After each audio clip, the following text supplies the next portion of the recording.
যানজটের শহর ঢাকায় এক স্বস্তির নাম মেট্রো রেল। নগর জীবন সহজীকরণে দিয়েছে নতুনত্বের ছোঁয়া।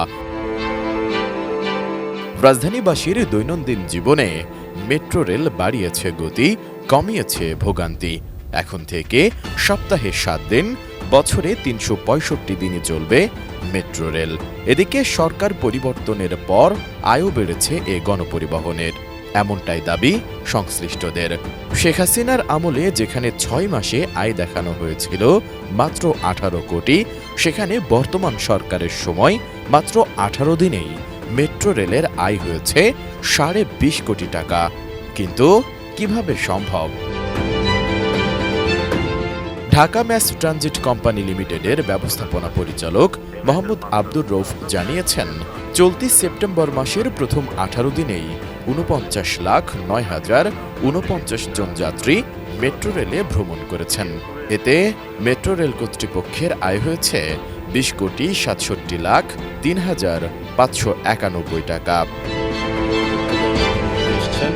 19 সেপ্টেম্বর ডিএমটিসিএল এর প্রধান কার্যালয়ে আয়োজিত এক কনফারেন্সে মোহাম্মদ আব্দুর রৌফ জানান, এই 18 দিনের মধ্যে 2 দিন শুক্রবারও বন্ধ ছিল মেট্রো রেল।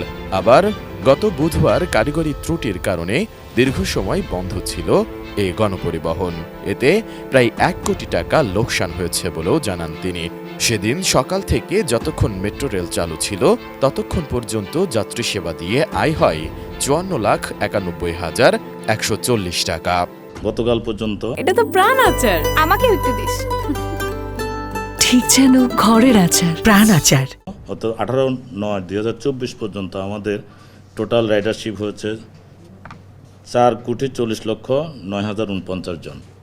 4,40,09,049 জন। আর আমাদের ইনকাম হয়েছে 20,67,03,591 টাকা। এক মাস মানে 19 দিনের খতিয়ান দিলাম আপনাকে। জি, 18 দিনের। তো এর মধ্যে আমাদের একটু বুঝতে হবে, আমাদের বন্ধ ছিল ফ্রাইডে 2 দিন। তারপরে গতকাল আমাদের 1 কোটি টাকা রাজস্ব লস হয়েছে, কারণ গতকাল আমাদের মাত্র আপনার 54,91,140 টাকা ইনকাম হয়েছে। তো আমাদের যাত্রী ফল করেছে, এটা এভারেজটা আমি বললাম। এর মধ্যে হাইয়েস্ট হচ্ছে আমাদের 1,46,57,566 টাকা হয়েছে 12 তারিখে। সেদিন আমাদের প্যাসেঞ্জার ছিল 3,43,892 জন। এই কয়েকদিনের হাইয়েস্ট হচ্ছে এটা। এভারেজ 3 লাখ করে থাকতেছে আমাদের যাত্রী, 3 লাখ প্লাস মাইনাস।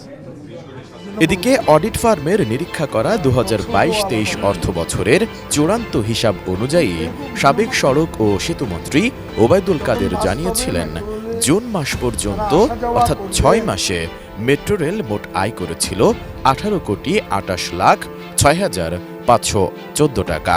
অথচ চলতি সেপ্টেম্বর মাসের প্রথম 18 দিনেই মেট্রো রেল কর্তৃপক্ষের আয় হয়েছে 20,67,03,591 টাকা।